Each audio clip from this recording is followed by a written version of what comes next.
आणि आता या बुलेटिनमध्ये पाहूयात बातमी 36 जिल्ह्यांची।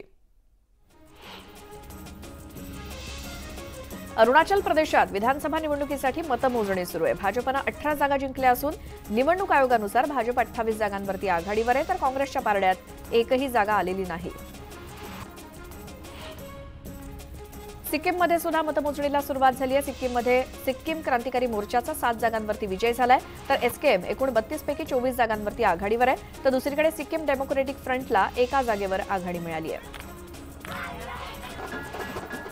लोकसभा निवडणुकांच्या निकालानंतर भाजपात मोठे फेरबदल होण्याची शक्यता वर्तवली जाते। भाजपचे राष्ट्रीय अध्यक्ष जे.पी. नड्डा यांचा कार्यकाळ 6 जूनला संपणार आहे, त्यामुळे भाजपला नवा राष्ट्रीय अध्यक्ष मिळण्याची शक्यता आहे, तर अध्यक्षपदी कुणाची वर्णी लागणार याकडे सर्वांचं लक्ष लागलंय।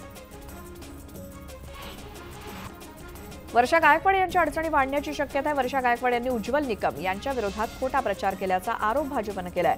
निवडणूक आयोग आणि पोलिसांनी या तक्रारीची गंभीर दखल घेतली आहे। एक्झिट पोलच्या आकडेवारीवरून वर्तवलेल्या अंदाजावरती ठाकरे गटाच्या संजय राऊतांनी प्रतिक्रिया दिली। इंडिया आघाडी या देशात सरकार बनवणार आहे। 295 ते 310 जागांचा लोकांमधून घेतलेला कौल आहे। कालचा एक्झिट पोल हा पैसा फेको तमाशा देखो असा आहे, असं राऊत म्हणाले।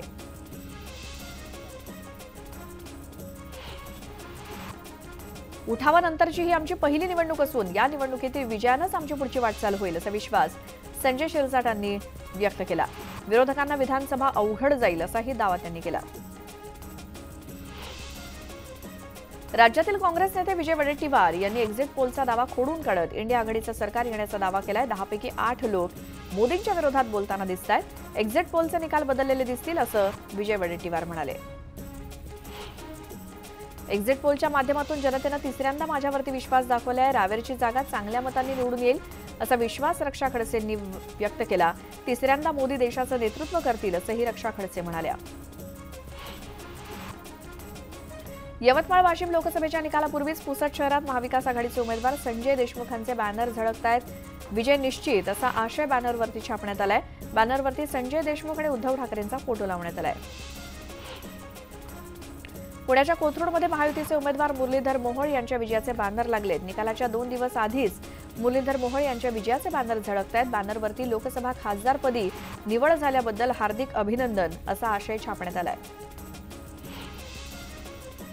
तर मावळमध्ये महायुतीचे उमेदवार श्रीरंग बारणे यांच्या विजयाचे बॅनर झळकतायत। प्रचंड बहुमताने विजयी झाल्याबद्दल हार्दिक अभिनंदन अशा आशयाचे बॅनर शहरात लावण्यात आले आहेत। मात्र 4 तारखेला नेमकी विजयाची माळ कोणाच्या गळ्यात पडणार हे पाहणं महत्त्वाचं आहे।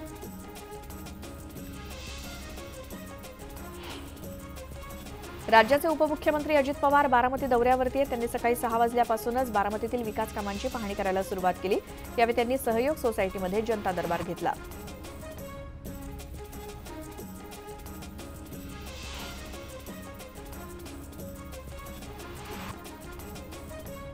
लोकसभा निवडणुकीच्या मतमोजणीला अवघे काही तास उरले असताना इंदापुरात मात्र पोस्टर वॉर रंगलाय। शरद पवारांच्या कार्यकर्त्यांनी सुप्रिया सुळे यांच्या विजयाचे बॅनर, तर अजित पवारांच्या कार्यकर्त्यांनी सुनेत्रा पवारांच्या विजयाचे बॅनर लावले, त्यामुळे दोन्ही गटात पोस्टर वॉर रंगलाय। सांगलीच्या जत तालुक्यातील दुष्काळाची स्थिती गंभीर आहे। मात्र अधिकाऱ्यांकडून जिल्हाधिकाऱ्यांना चुकीची माहिती देण्यात आली असा गंभीर आरोप आमदार गोपीचंद पडळकर यांनी केलाय। त्यामुळे या अधिकाऱ्यांवरती जिल्हाधिकाऱ्यांनी कारवाई करावी अशी मागणी पडळकरांनी केली। निकालानंतर मोदी पुन्हा पंतप्रधान होतील असा विश्वास चंद्रकांत पाटलांनी वर्तवलाय। तर राज्यामध्ये महायुतीला 38 ते 41 जागा मिळतील असा आशावाद चंद्रकांत पाटील यांनी व्यक्त केला। पालकमंत्री चंद्रकांत पाटील यांनी विठुरायाचं दर्शन घेतलं। यावेळी त्यांनी यंदा चांगला पाऊस पडावा अशी प्रार्थना विठुरायाला केली, तर अवेळी येणाऱ्या पावसानं नुकसान झाले असंही ते म्हणाले। मध्य रेल्वेवरील सीएसएमटी आणि ठाणे स्थानकातील अत्यावश्यक पायाभूत सुविधांमध्ये वाढ करण्यात येते। ठाण्यामध्ये 63 तास आणि सीएसएमटी इथे 36 तासांचा ब्लॉक घेण्यात आलाय। या ब्लॉक काळात नियोजित कामं वेळेत पूर्ण करण्याचा संकल्प मध्य रेल्वेनं केला असून त्या दृष्टीनं युद्ध पातळीवरती कामं सुरू आहेत। ईशान्य भारतामध्ये सुरू झालेल्या अतिवृष्टीचा परिणाम म्हणून उत्तर भारतासह महाराष्ट्रातील उष्णतेची तीव्र लाट पुढील 2 दिवसात कमी होणार असल्याचा अंदाज आहे। नैऋत्य मोसमी वाऱ्यांनी बंगालचा उपसागर आणि अरबी समुद्र आणि ईशान्य भारतामध्ये आगीकूच केली, मात्र केरळमध्ये हे वारे 2 दिवसांपासून अडखळले। मुंबईमध्ये आज पावसाची शक्यता वर्तवण्यात आली आहे। हवामान विभागाच्या अंदाजानुसार मुंबईत 4 ते 5 जून पर्यंत पावसाच्या मध्यम सरी पडण्याचा अंदाज आहे, तर किमान तापमान अनुक्रमे 36 अंश सेल्सिअस आणि 29 अंश सेल्सिअस राहण्याची शक्यता आहे। विदर्भात मान्सूनपूर्व सरींची शक्यता वर्तवली जाते, त्यातच नवतापाचाही कहर असल्यामुळे तापमानाचा पारा आणखीनच भडकलाय, त्यामुळे विदर्भातील नागरिक त्रस्त झालेत। वाशिमच्या मेडशीसह अनेक भागात मान्सूनपूर्व पावसानं हजेरी लावली, त्यामुळे उकाड्यानं त्रस्त असलेल्या नागरिकांना दिलासा मिळालाय आणि खरीप हंगामातील मशागतीच्या कामांना सुद्धा वेग येणार आहे। संपूर्ण मराठवाड्याची तहान भागवणाऱ्या जायकवाडी धरणात केवळ 5% उपयुक्त जलसाठा शिल्लक आहे, त्यामुळे नागरिकांना भीषण पाणी टंचाईला सामोरं जावं लागणार आहे।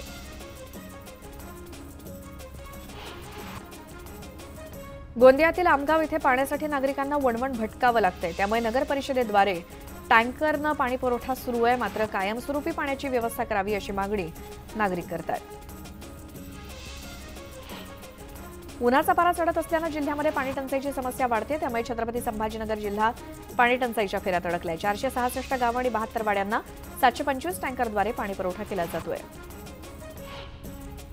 धाराशिवमध्ये टँकरची संख्या 150 पार गेली असून अधिग्रहणाची संख्या सुद्धा वाढत चालली आहे। 151 टँकरच्या माध्यमातून धाराशिव जिल्ह्यातील वाड्या, वस्त्या आणि खेडेगावांना पाणी पुरवठा केला जातोय, तर विहिरी अधिग्रहणाची संख्या 850च्या वर गेली आहे। राजधानीमध्ये पाण्याची समस्या ही दिवसेंदिवस अधिकच तीव्र होतीये। अनेक भागांमध्ये पाणी नसल्यामुळे नागरिकांना टँकरद्वारे पाणी पुरवठा केला जातोय। पीएम किसान योजनेतून शेतकऱ्यांना वर्षाला 6000 रुपयांचं अनुदान दिलं जातं, मात्र जिल्ह्यातील 4708 शेतकऱ्यांनी अद्याप ई-केवायसी न केल्यामुळे त्यांचे सुमारे 2,82,48,000 रुपयांचं अनुदान पडू नये, त्यामुळे या शेतकऱ्यांनी तातडीनं केवायसी करावी असं आवाहन कृषी विभागानं केलंय। पावसाची चाहूल लागताच शेतकऱ्यांची खरीप हंगामाची लगबग सुरू झाली आहे, त्याच पार्श्वभूमीवर मुळशी कृषी विभागानं खरीप हंगाम उपक्रमाचं आयोजन केलं आणि यात शेकडो शेतकऱ्यांनी सामूहिक सोयाबीन उगवण क्षमता चाचणी घेतली। यावेळेला एक मोठी बातमी येते। अरुणाचल प्रदेशमध्ये भाजपचा दणदणीत विजय झालाय। 60 पैकी 30 जागांवरती भाजपचा विजय झालाय। अरुणाचलमध्ये 15 जागांवरती भाजपनं आघाडी घेतली आणि 4 जागांवरती इतर पक्षांचा विजय झालाय। मात्र विधानसभा निवडणुकीचा निकाल समोर आलाय अरुणाचल प्रदेशचा आणि तिथे भाजपनं दणदणीत विजय मिळवलेला आहे। अरुणाचल प्रदेश राज्यामध्ये आता भाजपची सत्ता आली आणि तिथे भाजपकडून आता जल्लोष सुरू झालाय। मतमोजणी सुरू आहे आणि त्यापैकी 60 पैकी 30 जागांवरती भाजपनं सपशेल विजय मिळवलाय। अरुणाचल प्रदेशमध्ये 15 जागांवरती भाजपनं आघाडी घेतली होती आणि अरुणाचलमध्ये 4 जागांवरती इतर पक्षांचा विजय झालाय। मात्र 60 पैकी 30 जागांवरती भाजपनं आपलं वर्चस्व प्रस्थापित केलंय आणि एकूणच अरुणाचल प्रदेशवरती भाजपनं दणदणीत विजय मिळवलाय विधानसभा निवडणुकीत।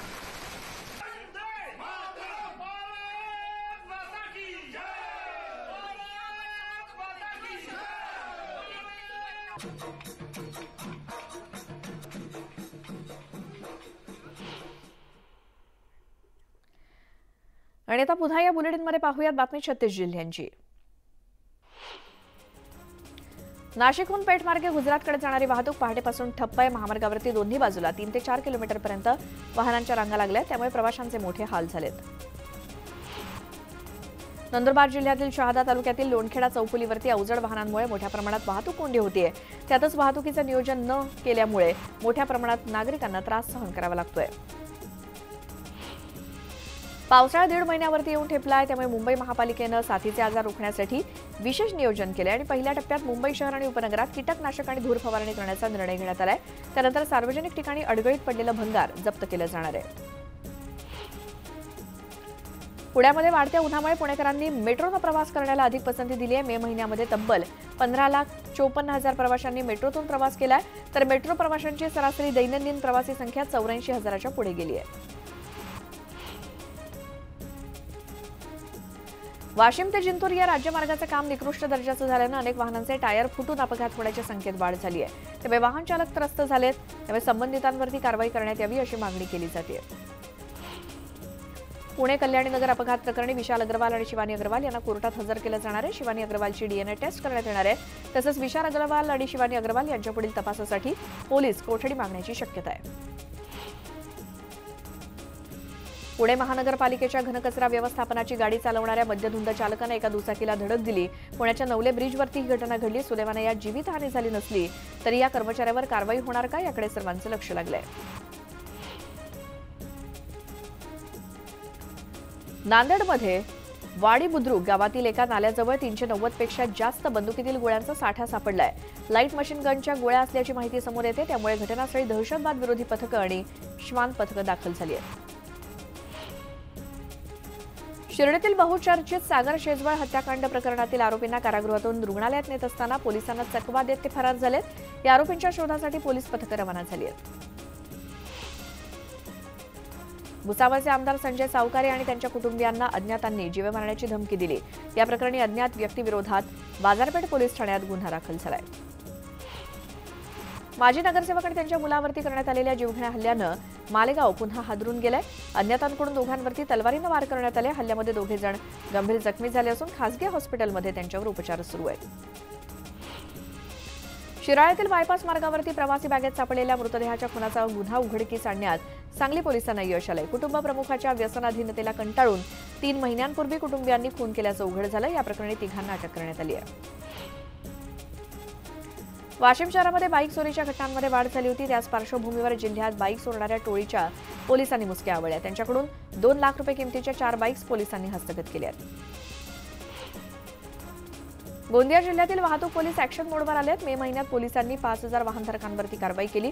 या कारवाईत तब्बल 23 लाखांचा दंड वसूल करण्यात यश आलंय। तर मागील 5 महिन्यामध्ये एकूण 16500 वाहनधारकांवरती कारवाई करण्यात आली। त्यातून 83 लाखांचा महसूल जमा झालाय। छत्रपती संभाजीनगरातील हर्सुल तलावात पोहण्यासाठी गेलेल्या एका मुलाचा बुडून मृत्यू झाला। यावेळी अग्निशमन दलाच्या पथकानं शोध मोहीम करत मृतदेह तलावातून बाहेर काढला।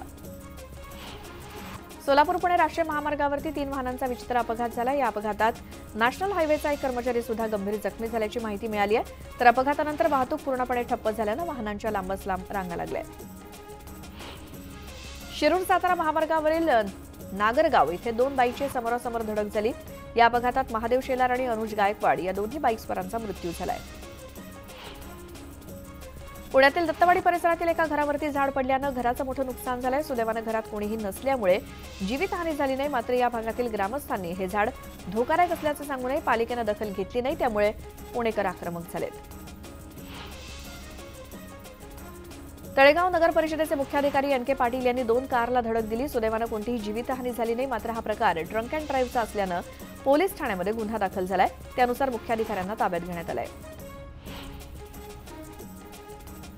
पुण्यातील भीमगल्लीमध्ये एका घराची भिंत पडल्याची घटना घडली। अग्निशमन दलाकडून 2 महिलांची सुखरूप सुटका करण्यात आली। सुदैवाने यात कोणीही जखमी झालेलं नाही।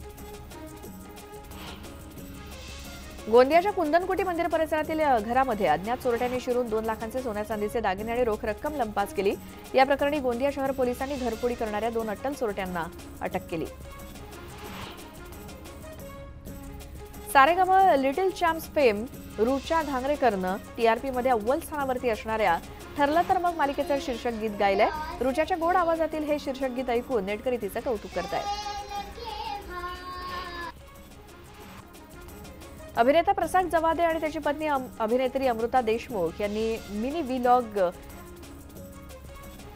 इंस्टाग्रामवरती शेअर केला, ज्यामध्ये प्रसाद अमृतासाठी खास ऑमलेट ब्रेड बनवून अमृताला सर्व्ह करताना दिसतोय आणि माझा रॉकिंग सॉलिड शेफ असं कॅप्शन देत अमृतानं हा व्हिडिओ शेअर केलाय।